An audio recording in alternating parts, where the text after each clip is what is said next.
네, 김영환입니다. 같이 말씀 묵상하겠습니다. 하미주의가 조금씩 크면서 이런 얘기를 해요. 아빠, 이렇게 해야지. 아빠, 이거야.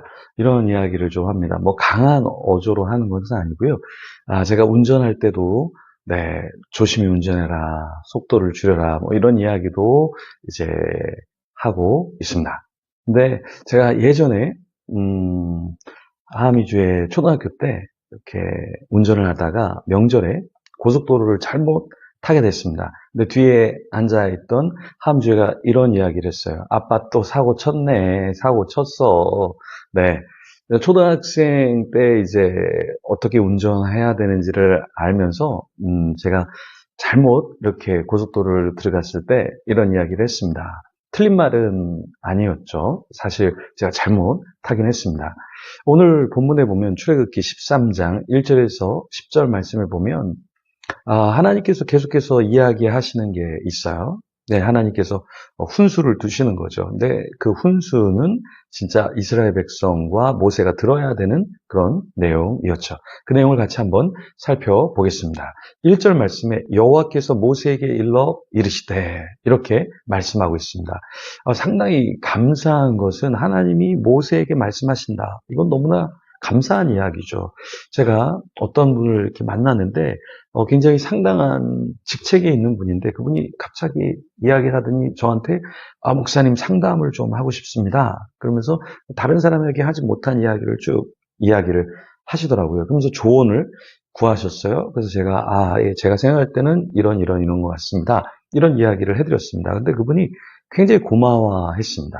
굉장히 중요한 직책에 아주 유명한 분이었는데요. 그분이 정말 누가 자기에게 이야기해주고 어떤 것을 조언해주고 하는 것이 얼마나 귀한 것인가 그것을 알고 있었던 것 같아요.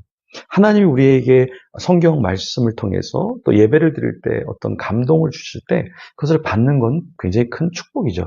사실 사람들이 계속해서 반복해서 하는 이야기는 우리가 들어야 하는 거죠. 배우자가 반복해서 하는 이야기, 함께 예배하는 사람이 반복해서 하는 이야기는 내가 외면해야 될 그런 이야기가 아니라 사실 우리에게 굉장히 도움이 되는 이야기죠. 하나님은 이스라엘 백성에게 무엇을 말씀하셨을까요? 반복해서 2절에 보면 이스라엘 자손 중에서 사람이나 짐승을 막론하고 태에서 처음 난 모든 것은 다 거룩히 구별하여 내게 돌리라. 이는 내 것이니라 하시니라. 하나님이 어떤 첫 번째의 어떤 태생, 또 짐승 이런 걸 하나님께 바쳐라 이렇게 말씀하셨어요. 근데 신앙생활 하는 걸 보면 하나님께 드리지 않는 사람들이 있어요. 이건 내가 너무 좋은 거니까 내가 다 취할 거야. 근데 이것은 신앙생활이 아니라 종교 생활이죠. 그렇죠? 우리가 찬양팀이나 어떠한 교회를 섬길 때 가장 기본되는 게 무엇일까요, 여러분? 주일 성수하는 것, 또 10일을 하나님께 드리는 것, 성교, 구제에 동참하는 것, 이건 아주 기본적인 거죠. 근데 그런 것을 하지 않으면서 하나님을 섬기고 있습니다. 하나님 말씀을 잘 따르고 있습니다. 이렇게 말하기는 쉽지 않습니다. 3절에 보면 모세가 백성에게 이르되 너희는 애굽 곧 종되었던 집에서 나온 그날을 기념하여 유교병을 먹지 말라. 여호와께서 그 손의 권능으로 너희를 그 곳에서 인도해 내셨음이니라. 그러니까 모세는 하나님이 어떻게 우리를 구출해 내셨는가를 백성들에게 까먹지 말라 이야기했습니다. 하나님도 모세에게 찾아와서 계속해서 이야기하시는 게 뭐예요? 내 말을 들어야 된다. 그리고 내 뜻을 전해야 된다라는 것이었죠. 자, 이 유교병이라는 것은 뭐냐? 유교병이라는 것은 누룩이 들어간 거죠. 그래서 부풀려지고 보기에 좋은 거. 냄새도 좀 괜찮죠. 그런데 무교병은 어떻습니까? 무교병은 부풀려지지 않잖아요. 그죠? 외관상 그렇게 화려해 보이지 않아요. 냄새도 그렇게 좋은 냄새가 안 나겠죠. 누룩이 없으니까. 그렇잖아요? 근데 주님께서 우리에게 무엇을 말씀하시냐면 너네 이 광야에서 출애굽할 때를 기억해서 무교병을 너네 먹어야 돼, 이때는. 그래서 예전 것을 잊어버리지 말라라는 겁니다. 자, 우리는요, 망각을 해요. 그래서 예전에는 이렇게 비참하게 살았는데 지금 좀 괜찮으니까, 뭐 내가 잘해서 그렇지. 하나님 괜찮아. 하나님 뭐 다 눈 감아 주시겠지. 이렇게 할 수 있다라는 거예요. 그래서 하나님이 아비볼, 너희들이 출애굽했던 그 아비볼을 기억해라. 그러면서 4절에 아비벌 이날에 너희가 나왔으니 그것을 기억하라 말씀하시는 거예요. 야곱이 베델을 잊을 수가 없었죠. 그렇죠? 그래서 그 베델에서 하나님의 전을 세우잖아요. 우리도 마찬가지로 하나님의 나를 구출하셨던 그 날짜, 그 시기, 그 타이밍, 그것을 우리는 놓쳐서는 안 된다라는 것입니다. 우리가 주일날 예배를 드리는 것, 왜 주일날 예배를 드리죠? 다시 우리가 원점을 맞추는 거예요. 어떻게 이 땅에서 살아가야 될까? 그러니까 6일 동안 세상에서 막 살다 보면 세상의 소리가 막 들어와요. 이렇게 투기해라. 또 이렇게 돈 벌어라. 이렇게 악착같이 아껴라. 너만을 위해서 살아라. 너의 감정이 중요하다. 뭐 이런 이야기를 굉장히 많이 합니다. 근데 우리는 주일날 다시 원점을 맞춰서 주님이 이걸 원하시는구나.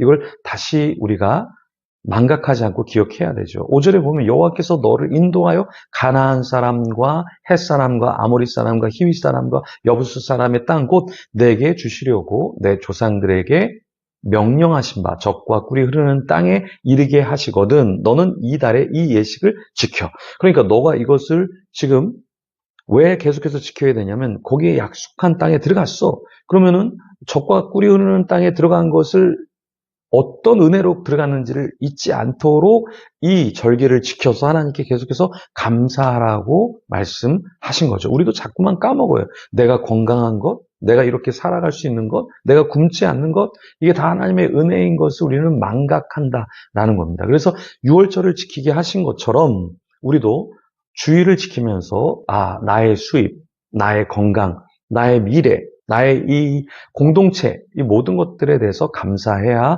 한다라는 것입니다. 그래서 주님이 이런 주님의 뜻을, 말씀을 기억하도록 주님께서 무엇을 명령하냐면 이것으로, 9절에 보면 이것으로 내 손의 기호와 내 미간의 표를 삼고 여호와의 율법이 내 입에 있게 하라. 이는 여호와께서 강하신 손으로 너를 애굽에서 인도하여 내셨음이니. 자, 이걸 까먹으니까 하나님께서 어떻게 하면 좋겠냐라고 말씀하시자면 손목에 기호로 이렇게 갖고 있고 미간 여기에 표를 삼고 그래서 나도 보지만 사람들도 볼 수 있도록 그리고 율법이 내 입에 있게 해라. 계속해서 말씀이 있게 해라. 이렇게 말씀하셨습니다.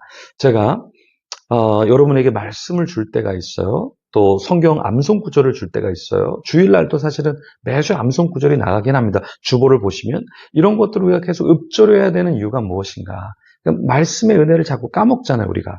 그죠? 그러니까 까먹지 않도록 계속해서 우리가 기호를 삼고 미간에 표를 붙이고 말씀을 읊조리면서 우울해하거나 중독이나 상처에 빠져 살지 않도록 우리가 해야겠습니다. 오늘도 기도하면서 망각하지 않고 주님이 나에게 주신 은혜를 기억하여서 모든 영광을 주님께 돌리는 저와 여러분이 되기를 소망합니다. 우리 이 시간에 기도하며 하나님 앞에 나아가겠습니다.